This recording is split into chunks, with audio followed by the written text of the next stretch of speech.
Tēnā koutou katoa. Kia ora, Marilyn. We can. If you can turn your video on, if that's possible, we'd appreciate that. Thank you and welcome to the committee. You're relatively familiar with how this process works, so I'll hand straight over to you for your 10-minute submission. Thank you, Mr. Chairman. Tēnā koutou katoa. I'm going to take just a couple of moments to expand on the opening comments in my submission on equality and rights. So in the general policy statement, we're advised that the bill wishes to create a conception of each person's rights within our constitutional arrangements. Well, fundamental to our undergraduate studies in our university is to learn that different cultures have different concepts of ideas. So I don't really know, I've no idea what create a conception for all people might mean, but it's clear in Clause 6, Principle 3 of the bill, that formal equality means everybody gets treated according to the values of the dominant group in society, because that's always what formal equality has meant and does mean.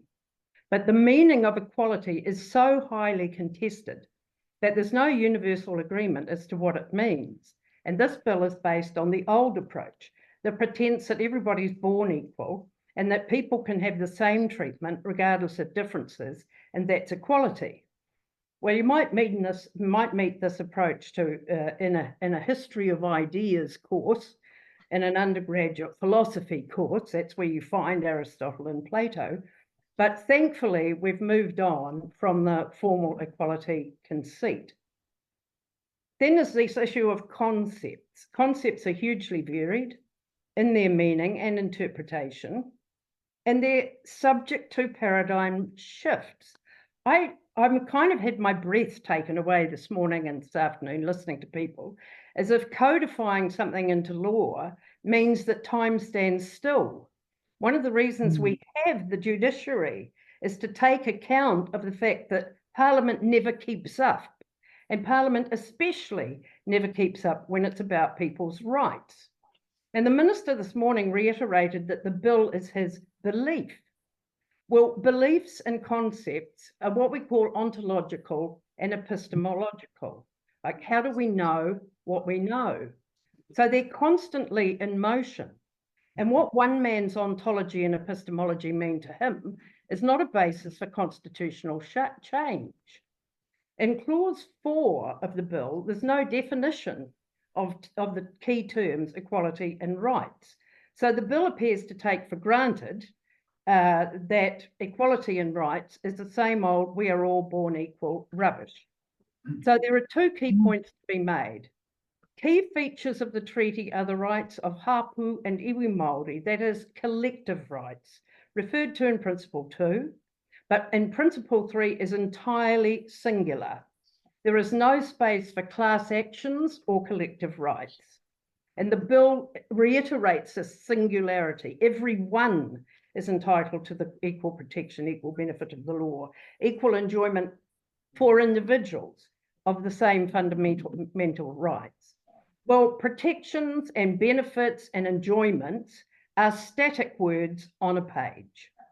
If you're interested in equality and rights, the foci are outcomes and results. So what should equal protection, benefit, enjoyment mean? Well, whatever Hobson's choice say, fortunately, Western democracies have embraced and recognised the practice of substantive equality. And substantive equality is not a concept. It's an analytical framework. Now, where a person or peoples have been subject to socially constructed, historic, systemic and systematic, accumulative disadvantage, equality cannot be achieved through equal treatment. And there can be no question but that iwi and hapu in Aotearoa have been subject to socially constructed, historic, systemic and accumulative disadvantage. You address this through substantive equality, through equality of outcomes and equality of results. And for an earlier person this morning who wanted to know, where's substantive equality work?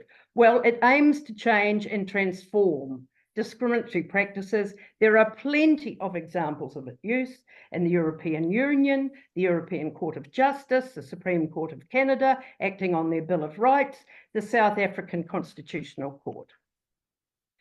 Substantive equality is about redressing disadvantage. It's about addressing stigma, stereotyping, prejudice. It's about enhancing voice and participation, and about accommodating difference and achieving structural change. Substantive equality aims to change and transform systemic discriminatory practices. Equality is never achieved through equal treatment. Thank you, Mr. Chairman, for the opportunity to expand on my submission. There may be questions. Thank you, Marilyn. We've got two questions to start with, first from Duncan Webb and then Ginny Anderson. Kia ora, Professor Waring. Can I just say how much I enjoyed reading your submission? And you draw a direct line from your own family story, from the Tainui Wars to the present day, and then close by saying if we don't learn from history, we're doomed to repeat it. One of my concerns in this discussion we're having is that people are looking at things in a very short time span. They think of, the 1980s and beyond. And I guess I'm just inviting you to talk to that part of your submission and how where we are today is affected by, where your family was 150 years ago. Yeah, well, one set of my great-grandparents was married by Reverend Ashby, who was set up the mission station at Kotatehi, where Te Wherewhero's pa was.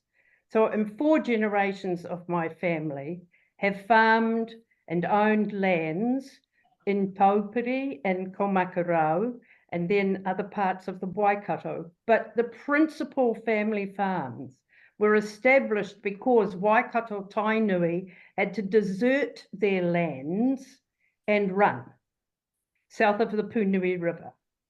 And I've never forgotten that. And I had a message from my brother the other day, just saying, go sis. And he was saying, we've watched our families bear the fruits of decades of subsidies in farming, and then the decades of profit from there not being a property speculation tax. And we watch how those generations have talked about that, and they never want to remember.